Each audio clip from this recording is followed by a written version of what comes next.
इनके इस फार्मूले ने जो नया काम किया है, हर काश्तकार इस चीज को जानता है कि जो शोरज़दा जमीन है उसमें मकई नहीं होती। जिसमें से मट्टी उठाई जाए उसके 4 से 5 साल तक उसमें मकई नहीं होती। ये हर काश्तकार जानता है, हर जिम्मेदार जानता है। सैयद बाबर बुखारी साहब के ये जो किसान दोस्त फार्मूला है ना, इसने ये कमाल किया है कि इसके अंदर अब ये सारी मकई खड़ी है। और मैं सारा विजिट किया है जमीन का, माशाल्लाह जितनी ये मकई हुई है ना, इसके अंदर किसी का कोई किरदार नहीं है। इसके अंदर जो किरदार है वो सैयद बाबर बुखारी साहब का अल्लाह अकबर की तस्बीह और ये किसान दोस्त फार्मूले का है। इसकी मट्टी मैंने चेक की है, मट्टी माशाल्लाह ऐसे है जैसे जरखेज जमीन की होती है। वरना काश्तकार ये जानता है कि जिस जमीन के अंदर मकई उगनी शुरू हो जाए ना, समझ जाए कि वो जमीन बेहतर हो रही है। पहले लास्ट मंथ हमने इसमें काश्त की थी मकई, जो सबसे अच्छा बीज इस्तेमाल किया, डीएपी खाद इस्तेमाल की, और जितने इसके पेस्टिसाइड वालों ने उन्होंने हमें रिकमेंड किए थे कि ये आपने इसमें केमिकल और अद्वियात उसमें डालनी है, तो वो सारी की सारी हमने अप्लाई की। लेकिन इसमें इस पूरे पीस के अंदर मकई नहीं हुई थी। इस दफ़ा हमने 2 तारीख को हमने ये इसकी सोइंग की थी और 4 तारीख को हमने जो है इसमें ये किसान दोस्त फार्मूला अप्लाई किया था। और उसके बाद जो है इसमें माशाल्लाह बहुत अच्छी जर्मिनेशन हुई है और बड़े सेहतमंद पौधे हैं, और ज़मीन की जरखेज़ी जो है वो बड़ी इफेक्ट हुई है। माशाल्लाह ज़मीन का जो रंग है वो चेंज हो गया है, पौधे की जड़ें लंबी हुई हैं, ग्रोथ अच्छी है। ये बताएंगे कि जब आपने पिछली दफा इसके अंदर मकई काश्त की है, हाँ जी, कहीं कोई पौधा उगा भी था या नहीं?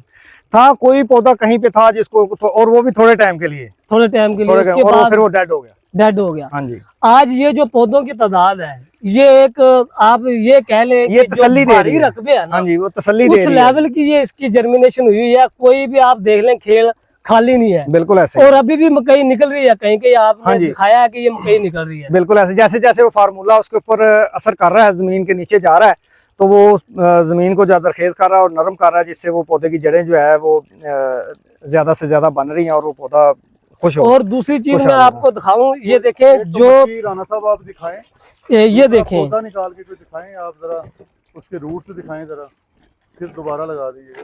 ये देखें, जो सबसे बड़ी चीज है ना इस सैयद बाबर बुखारी साहब के किसान दोस्त फार्मूले की, अभी ये पौधा तकरीबन एप्लीकेशन की पहली एप्लीकेशन की है 10 दिन हुए हैं। हाँ जी। तो अभी तक इसका बीज तो ये साथ पड़ा हुआ है, हाँ जी। ठीक है, ये बीज पड़ा है, लेकिन इसकी जो रूट्स है ना, ये आप देख लें कि ये कम से कम 1 महीने के पौधे की इतनी रूट्स बनती हैं। बिल्कुल ऐसे ही है। तो रूट्स क्यों बनती हैं? रूट्स उस वक्त बनेंगी जब आपकी जमीन नरम होगी। हाँ जी।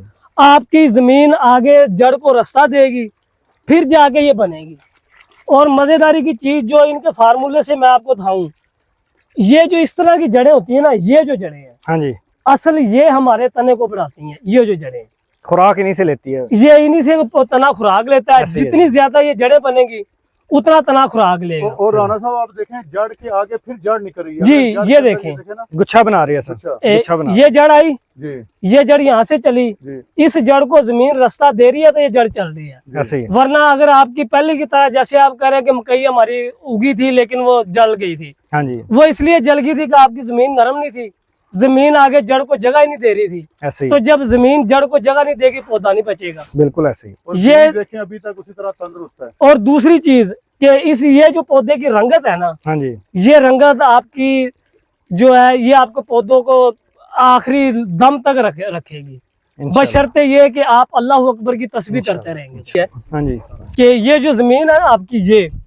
ये नीचे से बिल्कुल चौक हो गया। हाँ असल वजह पता क्या होती है, ये जो दरार आई है ना, हाँ, ये दरार उस वक्त ज्यादा है कि जब आपकी जमीन नीचे चौक होनी शुरू हो जाए, ऐसी है। वो जैसे जैसे अपने आप को कसती जाएगी, ये दरार आनी शुरू हो जाएगी। अब आप वहां से मिट्टी ले लें, ये उसी का हिस्सा है ना, उसी का हिस्सा। तो इस पे एप्लीकेशन नहीं हुई, यहाँ पे एप्लीकेशन नहीं आई।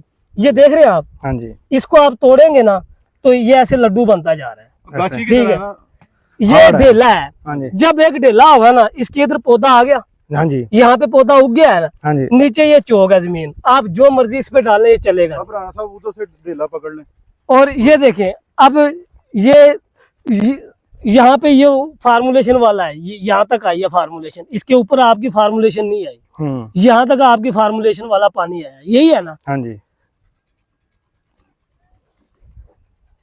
ये देखें, ये बुर्री है जमीन। ऐसे ही उसके बाद आप जब उसमें पानी लगाएंगे ना तो उसकी मिट्टी चेक कर लेना, ये देखें, ऐसे ही है। ये बिल्कुल ऐसे हाथ के साथ ऐसे मेल्ट हो रही है जैसे गरम मक्खन होता है, हाँ जी, ऐसे ही है। वो ऐसे मेल्ट नहीं होगी।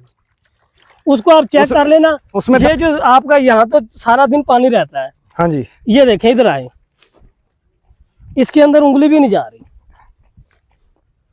देख रहे हैं। हाँ जी, ये होता है शोर वाली जमीन का अजाब। ऐसे ही ऊपर से नरम होगी, नीचे अब ये पत्थर है।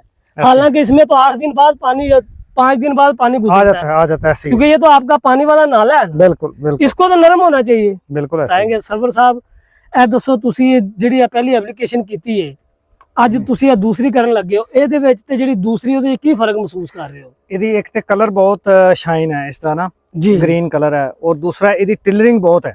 ਜੀ ਟੇਲਰਿੰਗ ਦੂਸਰੀ ਨਾਲੋਂ ਤਕਰੀਬਨ ਡਬਲ ਹੈ, ਔਰ ਇਸ ਨੇ ਦੂਸਰੀ ਪੀਸ ਨਾਲੋਂ अर्ली ਜਿਹੜਾ ਹੈ ਨਾ ਗਰੋਥ ਸ਼ੁਰੂ ਕਰ ਦਿੱਤੀ ਹੈ ਲਗਾਉਣ ਤੋਂ ਫੌਰਨ ਬਾਅਦ। ਜੀ ठीक है, और जमीन थलो बिल्कुल सॉफ्ट है और ठंडी है, ये बहुत और ज्यादा बेहतर है और अच्छी शाइन है और सॉफ्ट लैंड कर देती है। सॉफ्ट ਅੱਛਾ ਸਰਵਰ ਸਾਹਿਬ, ਤੁਹਾਡੀ ਨਾਲ ਸਭ ਤੋਂ ਜ਼ਿਆਦਾ ਖੁਸ਼ਕਿਸਮਤੀ ਦੀ ਗੱਲ ਇਹ ਆ ਕਿ ਮਾਸ਼ਾਅੱਲਾ ਕਿਸਾਨ ਦੋਸਤ ਫਾਰਮੂਲੇ ਨਾਲ ਜਿਹੜੀ ਇਹ ਜੜਾਂ ਚੱਲ ਰਹੀਆਂ हाँ ਨੇ, जी, ਇਹ ਜੜਾਂ ਹੁਣ ਜਾਣ ਗਿਆ ਜ਼ਮੀਨ ਦੇ ਥੱਲੇ। हाँ जी, ਤੁਹਾਡੀ ਜ਼ਮੀਨ ਕਲਰਾਠੀ ਹੈ, ਸ਼ੋਰਜ਼ਦ ਹੈ, ਜਿਹਦੀ ਵਜ੍ਹਾ ਤੋਂ ਇਹਦੀ ਜੜ ਨਾਲ ਥੱਲੇ ਨਹੀਂ ਸੀ ਜਾਂਦੀ सख्त जमीन ਤੇ है। ਸਖਤ ਜ਼ਮੀਨ ਹੋ ਜਾਂਦੀ ਸੀ। ਜਦੋਂ ਤੁਸੀਂ ਇਹਨੂੰ ਪਾਣੀ ਲਗਾਉਂਦੇ ਸੀ ਜਾਂ ਫਾਸਫੋਰਸ ਹੀ ਖਾਦਾਂ ਪਾਉਂਦੇ ਸੀ ਨਾ, हाँ जी, ਉਹਦੇ ਨਾਲ ਜ਼ਮੀਨ ਤੁਹਾਡੇ ਨਾਲ ਚੋਕ ਹੋ ਜਾਂਦੀ ਸੀ। ਪੌਦੇ ਦੀ ਜੜ ਹੋਏਗੀ ਤੇ ਉੱਤੇ ਪੌਦਾ ਬਿਲਕੁਲ, ਚੱਲੇਗਾ। ਬਿਲਕੁਲ। ਜੜ ਮਾਸ਼ਾਅੱਲਾ ਦੇਖੋ, ਇਹ ਜਿੰਨੀ ਦੀ ਜੜ ਹੈ, सारी फ्रेश जड़ा ਇਹ ਬਿਲਕੁਲ ਫਰੈਸ਼ ਜੜ ਹੈ। ਜਦੋਂ ਤੱਕ ਇਹ ਜੜ ਫਰੈਸ਼ ਰਹੇਗੀ, ਇਹ ਉੱਤੇ ਇਹ ਜੜ ਆ ਰਹੀ ਹੈ। हाँ जी, ਠੀਕ ਹੈ, ਇਹ ਕਿਸਾਨ ਦੋਸਤ ਫਾਰਮੂਲੇ ਨਾਲ ਜਿਹੜੀਆਂ ਜੜਾਂ ਇਹਦੀ ਆ ਰਹੀਆਂ ਨੇ ਨਾ, ਇਹ ਜਿਸ ਤਰ੍ਹਾਂ ਥੱਲੇ ਜੜ ਜਾਏਗੀ ਉਸ ਤਰ੍ਹਾਂ ਉੱਤੇ ਪੌਦਾ ਖੁਸ਼ਹਾਲ ਰਹੇਗਾ। बिल्कुल। ਇਹਦੀ ਮਾਸ਼ਾਅੱਲਾ ਰੰਗਤ ਚੈੱਕ ਕਰੋ हाँ जी, ਤੇ माशाल्लाह देखो जी, ਇਹਦੇ ਟਿਲਰ ਗਿਣ ਕੇ ਜ਼ਰਾ ਦੱਸੋ ਕਿੰਨੇ ਹੋ ਗਏ? 2 3 4 5 6 7 8 9 10 11 12 13 14 15 16 17 18 19 20 21 22 23 24 25 26 27 28 29 ਮਾਸ਼ਾਅੱਲਾ ਇਹਦੇ 29 ਟਿਲਰ ਆ हाँ ਗਏ। जी, 29 टिलर हैं जी। ਇਹ ਤੁਹਾਡੀ 22 ਦਿਨ ਦੀ ਫਸਲ ਦੇ ਅੰਦਰ ਇੰਨਾ ਗਹਿਰਾ ਗੁੱਛਾ ਜੜ ਦਾ ਨਹੀਂ ਬਣਦਾ। बिल्कुल नहीं बनता जी। ਇਹ ਜੜ ਬਿਲਕੁਲ ਤੁਸੀਂ ਦੇਖ ਰਹੇ ਹੋ ਸਟੇਟ ਹੈ ਜੜ, हाँ जी, बिल्कुल ਇਹ ਬਿਲकुल ਆਖਰੀ ਤਣੇ ਤੱਕ ਸਟੇਟ ਗਈ ਹੈ, बिल्कुल इस ਟੁੱਟੀ ਤੇ ਨਹੀਂ। तरह- नहीं नहीं, और किन्नी नाजुक है, इन्हें हथ करो ते फारग। बिल्कुल इस तरह ही। सिर्फ क्यों ये साबित आई है कि जमीन नरम है।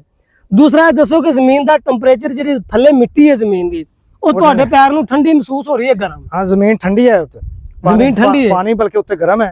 ठीक है, जमीन थले ठंडी है जी। ये जी हम 7 वाले एकड़ में आ गए हैं जहाँ पे किसान दोस्त फार्मूला नहीं डाला हुआ। ये वो एकड़ है और इसके साथ जो एकड़ है जिसके अभी हमने आपको पौधा दिखाया है वो है जिसके अंदर हमने किसान दोस्त फार्मूले की एप्लीकेशन कर दी है। उधर की अब मैं आपको फर्क ये दिखाता हूँ किसान दोस्त फार्मूले का, कि उसके आपने टिलर गिने थे वो थे तकरीबन 29। सरवर साहब आ जाओ।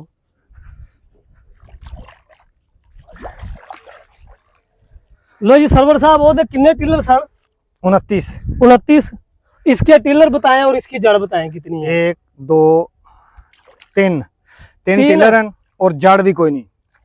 इसके अलावा अगर आपको कोई पौधा सबसे अच्छा लग रहा है ना, उसको निकालें इसमें से। नहीं, ये सबसे अच्छा है।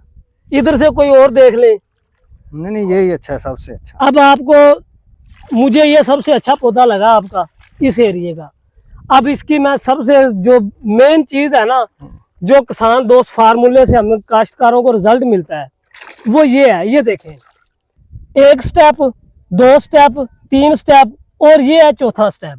ऐसे ही है। जो कलर ज़्यादा जमीन और सख्त जमीन है ना, उसमें चावल की एवरेज या किसी भी जिनस की एवरेज क्यों नहीं आती? कि उसकी जड़ को नीचे जगह नहीं मिलती। ऐसे ही। जब उसकी जड़ को जगह नहीं मिलेगी तो रिजल्ट क्या निकलेगा? 1 2 3 4 जगह नई जड़ बनेगी। जब चौथी जगह भी उसको जगह नहीं ना मिलेगी, उसके बाद ऊपर ये एक, जिसको हम पंजाबी में कहते हैं मुंजी गंड मारगी, ये वो इसके ऊपर एक तने की ना गंड शुरू हो जानी है। ਇਹ ਜਿਹੜੀ ਗੰਢ ਹੈ ਇਸ ਤੋਂ ਬਾਅਦ ਐਂਡ ਹੈ, ਕਿਉਂਕਿ ਇਹ ਪਾਣੀ ਤੋਂ ਬਾਹਰ ਆ ਗਈ ਗੰਢ, ਇੱਥੇ ਜੜ ਨਹੀਂ ਬਣਾ ਸਕਦਾ। ਇਹ ਰਹਿ ਗਿਆ ਕੱਲਾ ਟਿਲਰ। ਕੱਲੇ ਟਿਲਰ ਤੇ ਇੱਕ ਮੁੰਜਰ ਆਏਗੀ। ਇੱਕ ਮੁੰਜਰ ਕਿੰਨਾ ਕੁ ਝਾੜ ਦੇਗੀ? ਬਿਲਕੁਲ। ਉਹਦੇ ਤੁਸੀਂ ਗਿਣੇ ਨੇ ਕਿੰਨੇ ਸਨ ਟਿਲਰ? 29। 29। ਇਹਦੇ ਸਭ ਤੋਂ ਭਾਰੇ ਪੌਦੇ ਤੇ ਤੁਹਾਡੇ ਟਿਲਰ ਨੇ। ਇਹ ਵੀ ਟਿਲਰ ਗਿਣ ਲਓ, ਇਹ ਵੀ ਟਿਲਰ ਗਿਣ ਲਓ, ਇਹ ਵੀ ਗਿਣ ਲਓ, ਇਹ ਵੀ ਗਿਣ ਲਓ, ਇਹ ਵੀ ਗਿਣ ਲਓ। ਲੇਕਿਨ ਇਹਨਾਂ ਦੇ ਵਿੱਚੋਂ ਇਹ 5 ਟਿਲਰ ਨੇ, ਸਿਰਫ ਮੁੰਜਰ ਲੱਗਣੀ ਇਸ ਟਿਲਰ ਦੇ, ਬਾਕੀ ਇਹਦੇ ਉੱਤੇ ਵੀ ਮੁੰਜਰ ਨਹੀਂ ਆਣੀ, ਇਹਦੇ ਉੱਤੇ ਵੀ ਮੁੰਜਰ ਨਹੀਂ ਆਣੀ, ਇਹਦੇ ਉੱਪਰ ਵੀ ਮੁੰਜਰ ਨਹੀਂ ਆਣੀ, ਇਹਦੇ ਉੱਪਰ ਵੀ ਮੁੰਜਰ ਨਹੀਂ ਆਇਆ। ਇਹ ਤੁਹਾਡੀ ਸ਼ੋਰਜ਼ਦਾ ਜ਼ਮੀਨ ਹੈ ਤੇ ਮਾਸ਼ਾਅੱਲਾ ਇੰਨਾ ਫਰਕ ਆਇਆ। अगर ये अच्छी जमीन होती तो फिर ते नज़ारे ही होर होने। दूसरी तरफ देखो वैस भाई कि ओदियां टिप्पां सारियां सब्ज ने, एदियां सारियां टिप्पां सुकनियां शुरू हो गईयां ने। ए पौधा क्यों सुक रहा है? इहनूं कोई बीमारी नहीं है सोके दी, कोई ऐसी बीमारी नहीं अजे तक इहनूं आई, सिर्फ बीमारी एक ही है कि थले जमीन नहीं, जमीन जान नहीं दे रही। एदी जमीन सही होंदी, ए देख लो सारे पौधे टिप कमजोर है। नाल साडा चेक प्लाट है जिहदे विच किसान दोस्त फार्मूला पिया है, एदियां टिप्पां चेक करो सारियां पौधे दे रंगत और ਇਹਦਾ ਝਾੜ ਚੈੱਕ ਕਰੋ। और ਜਿਹੜੀ ਮੈਂ ਜੜ ਤੁਹਾਨੂੰ ਦਿਖਾਈ ਹੈ ਚੌਥੀ ਜਗ੍ਹਾ ਸ਼ੁਰੂ ਹੋਈ ਹੈ। ਹਾਂਜੀ ਇਹਦੀ ਦੇਖੋ ਕਿਸੇ ਪੌਦੇ ਦੇ ਉੱਪਰ ਜੜ ਗਈ ਹੈ ਹੋਰ ਨਹੀਂ, ਅਲੱਗ, ਹਰ ਪੌਦੇ ਦੇ ਨਾਲ ਝਾੜੇ, ਇਹਦੇ ਨਾਲ ਝਾੜੇ, ਇਹ ਹਰ ਟਿਲਰ ਦੇ ਨਾਲ ਝਾੜੇ। ਚੀਜ਼ਾਂ ਨੇ ਇਹ ਦੇਖੋ ਮਾਸ਼ਾਅੱਲਾ ਸਾਰੀ ਫਸਲ ਤੁਹਾਡੀ ਹਰਿਆਲੀ 'ਚ ਖੜੀ ਹੈ। ਹਾਂਜੀ और ਉਹਦੇ ਸਾਰੇ ਪੌਦੇ ਸੁੱਕਣੇ ਸ਼ੁਰੂ ਹੋ ਗਏ ਨੇ। बड़ा फर्क है जी, बहुत फर्क है। ਇਹ ਮਾਸ਼ਾਅੱਲਾ ਦੇਖੋ ਇਹ ਬੜੀ ਅੱਛੀ ਗਰੋਥ ਕਰ ਰਹੀ ਹੈ। ਹਾਂਜੀ ਕੋਈ ਪੌਦਾ ਦੇਖ ਲਓ ਮਾਸ਼ਾਅੱਲਾ ਉਹਦੀ ਰੰਗਤ ਅਲੱਗ ਹੈ। ਹਾਂਜੀ ਉਹਦੇ ਇਹ ਦੇਖੋ ਇਹ ਛੋਟੇ ਛੋਟੇ ਟਿਲਰ ਆ ਰਹੇ ਨੇ। ਹਾਂਜੀ ਇਹ ਜਦੋਂ ਤੁਹਾਡੀ ਐਪਲੀਕੇਸ਼ਨ ਹੋਏਗੀ ਨਾ, ਹਾਂਜੀ ਇੰਨੇ ਟਿਲਰ ਹੋ ਰਹੇ ਦੇ ਨਾਲ ਇਨਸ਼ਾਅੱਲਾ। ਫਾਨ ਦੇਖੋ ਸਾਡਾ ਕਾਸ਼ਤਕਾਰ ਅਗਰ ਖੁਸ਼ਹਾਲ ਹੈ ਨਾ ਹਾਂਜੀ ਤੇ ਸਾਡਾ ਮੁਲਕ ਖੁਸ਼ਹਾਲ ਹੈ। ਬਿਲਕੁਲ और ਸਾਨੂੰ ਕਾਰਨ ਤੇ ਉਹਨੂੰ ਤੁਸੀਂ ਖਾਦਾ ਯਕਸਾ ਪਾਈਆਂ ਨੇ। ਹਾਂਜੀ ਹਾਂਜੀ ਇੱਕ ਕੋਈ ਇਹਦੇ ਵਿੱਚ ਜਿਹਦੇ ਚ ਕੋਈ ਕਿਸਾਨ ਸ਼ੈ ਦੋਸਤ ਨਹੀਂ। ਫਾਰਮੂਲਾ ਨਹੀਂ, ਪਾਇਆ ਨਹੀਂ, ਨਹੀਂ, ਕੋਈ ਇਹਦੇ ਚ ਕੋਈ ਇਜ਼ਾਫੀ ਖਾਦ ਤੇ ਨਹੀਂ ਪਾਈ ਤੁਹਾਡੇ ਕੋਲ ਬਾਬਰ ਖਾਲੀ ਸਾਹਿਬ ਨੇ, हर चीज ਕੋਈ ਸਪਰੇਅ ਤੇ ਨਹੀਂ ਇਜ਼ਾਫੀ ਕਰਾਈ। कोई स्प्रे नहीं। ਤੇ ਤੁਸੀਂ ਫਿਰ ਖੁਦ ਦੇਖ ਲਓ ਕਿ ਇਹਦੇ ਚ ਕਿਸਾਨ ਦੋਸਤ ਫਾਰਮੂਲੇ ਦਾ ਜੋ ਰਿਜ਼ਲਟ ਹੈ, ਹਾਂਜੀ ਜੋ ਤੁਸੀਂ ਖਾਦਾਂ ਉਹਦੇ ਚ ਪਾਈਆਂ ਨੇ ਉਹੀ ਤੁਸੀਂ ਇਹਦੇ ਚ ਪਾਈਆਂ ਨੇ। ਤੇ ਮਾਸ਼ਾਅੱਲਾ ਇਹ ਵਾਜ਼ੇ ਨਜ਼ਰ ਆ ਰਹੀ ਹੈ। दूसरा बंदा भी खड़ा कहेगा क्या फसल अच्छी है नाकस है। बिल्कुल इस तरह ही। ਤੇ ਸਿਰਫ ਕੀ ਹੈ ਕਿ ਸੈयद ਬਾਬਰ ਬੁਖਾਰੀ ਸਾਹਿਬ ਦਾ ਕਿਸਾਨ ਦੋਸਤ ਫਾਰਮੂਲੇ ਦਾ ਰਿਜ਼ਲਟ ਹੈ। ਸਾਰੀ ਮਾਸ਼ਾਅੱਲਾ ਸਬਜ਼ ਹੈ। बिल्कुल ਉਹ ਤੁਹਾਡੀਆਂ ਉਹਦੀਆਂ ਟਿੱਪਾਂ ਸੁੱਕਣੀਆਂ ਸ਼ੁਰੂ ਹੋ ਗਈਆਂ ਨੇ ਔਰ ਆਸਤਾ ਆਸਤਾ ਜਦੋਂ ਜ਼ਿਆਦਾ ਉਮਰ ਹੋਏਗੀ ਨਾ ਇਹਦੀ, ਇਹ ਤਕਰੀਬਨ ਜ਼ਿਆਦਾ ਸੁੱਕੇਗੀ ਕਿਉਂਕਿ ਉਹਦੇ ਥੱਲੇ ਜ਼ਮੀਨ ਜਗ੍ਹਾ ਨਹੀਂ जगह नहीं देगी। सही कर ਇਹ ਜ਼ਮੀਨ ਦਾ ਸਟਰਕਚਰ ਇੰਨਾ ਕੁ ਪਿਆਰਾ ਕਰ ਦਿੰਦਾ ਨਾ ਤੁਹਾਡੀ ਸੋਚ ਹੈ। नहीं वो सॉफ्ट हो जाती हाँ जमीन जी, थल्लों बिल्कुल। बिल्कुल सॉफ्ट हो जाती है। ये जी 8 इंच तकरीबन 8 इंच है जी। ਇਹ ਜੀ ਆਪਣਾ ਕਿਸਾਨ ਦੋਸਤ ਫਾਰਮੂਲੇ ਦੀ ਪਹਿਲੀ ਐਪਲੀਕੇਸ਼ਨ ਤੋਂ ਬਾਅਦ ਅੱਜ ਸਰਵਰ ਸਾਹਿਬ एक मिनट सर आया। ਇਹ ਜੇ ਤੁਹਾਡਾ ਬਗੈਰ ਫਾਰਮੂਲੇ ਵਾਲਾ ਪਲਾਟ, हाँ जी ਇਹਦੀ ਆ ਦੇਖ ਲਓ ਪਾਣੀ ਇਹਦੇ ਵਿੱਚ ਵੀ ਖੜਾ ਉਹਦੇ 'ਚ ਵੀ। हाँ जी ਇਹ ਜ਼ਮੀਨ ਦੇ ਅੰਦਰ ਦੇਖੋ ਕਿੰਨੀ ਡਲੀ ਹੈ हाँ ਜੀ। जी हार्ड है हार्ड है। हाँ जी ਤੇ ਉਹਦਾ ਮੈਂ ਤੁਹਾਨੂੰ ਦਿਖਾਣਾ ਕਿ ਉਹਦੀ ਜ਼ਮੀਨ ਮਿੱਟੀ ਮੈਂ ਤੁਹਾਨੂੰ ਚੈੱਕ ਕਰਾਈ, ਉਹ ਬਿਲਕੁਲ ਇਸ ਤਰ੍ਹਾਂ ਜਿਸ ਤਰ੍ਹਾਂ ਖੋਇਆ ਬਣੀ ਪਈ ਹੈ। ਇਹ ਦੇਖੋ बिल्कुल इस तरह ही है। ਔਰ ਇਹਦੀ ਜਿਹੜੀ ਮਿੱਟੀ ਹੈ ਜਿਹਦੇ ਵਿੱਚ ਕਿਸਾਨ ਦੋਸਤ ਫਾਰਮੂਲਾ ਨਹੀਂ ਪਾਇਆ, ਉਹਦੀ ਇਹ ਦੇਖੋ ਇਹ ਡਲੀ ਪਈ ਵਿੱਚ, बिल्कुल इस तरह ही है। ਉਹਦੇ ਅੰਦਰ ਇਹ ਦਾਣਾ ਨਜ਼ਰ ਆ ਰਿਹਾ ਸੀ ਤੁਹਾਨੂੰ? नहीं जी ਉਹਦੇ ਦਿਨ ਦਾਣੇ ਬਿਲकुल ਉਹ ਬਿਲਕੁਲ ਨਰਮ ਹੈ। ਔਰ ਉਹਦੀ ਜੜ ਦੀ ਪਨਾਸ਼ ਤੁਹਾਨੂੰ ਕਰਾਈ ਹੈ। ਹਾਂ ਨਹੀਂ ਪਤਾ ਮੈਨੂੰ।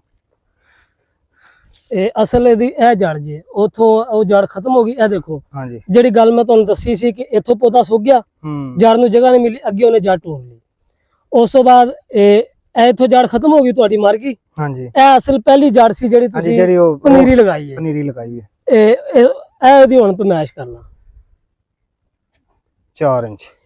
ਲੋ ਜੀ ਜਿਹਦੇ ਅੰਦਰ ਕਿਸਾਨ ਦੋਸਤ ਫਾਰਮੂਲਾ ਨਹੀਂ ਪਿਆ ਉਹਦੀ ਜੜ 4 ਇੰਚ, ਇਹਨੂੰ ਜਾਂ ਤੂੰ ਦੌੜ ਕੇ ਜਿਹਦੇ ਵਿੱਚ ਕਿਸਾਨ ਦੋਸਤ ਫਾਰਮੂਲਾ ਪਾਇਆ ਹੈ 2000 ਰੁਪਏ ਦਾ ਉਹਦੀ ਜੜ ਆਈ ਹੈ 9 ਇੰਚ। ਸ਼ਮਸਾਬਾਦ ਹੈ, ਉੱਥੇ ਜਾ ਕੇ ਉਹਨੂੰ ਲੜਕੇ ਨੂੰ ਤੇ ਫਰਕ ਹੈ ਸਮਝ ਲਓ 1800 ਰੁਪਏ ਦਾ ਪਾਰਸਲ ਹੈ। ਅੱਜ ਤੇ ਇਹ ਪਹਿਲੀ ਐਪਲੀਕੇਸ਼ਨ ਪੈਸੇ ਲਿਖੇ ਉਹਨੇ ਦੌੜ ਕੇ ਚਲਾ ਫਰਕ ਹੈ ਜਾਣਾ ਤੇ ਅੱਜ ਦੂਸਰੀ ਐਪਲੀਕੇਸ਼ਨ ਹੋ ਰਹੀ ਹੈ। ਇਸ ਤੋਂ ਬਾਅਦ ਇਨਸ਼ਾਅੱਲਾ ਰਿਜ਼ਲਟ ਹੋਰ ਹੀ ਹੋਏਗਾ।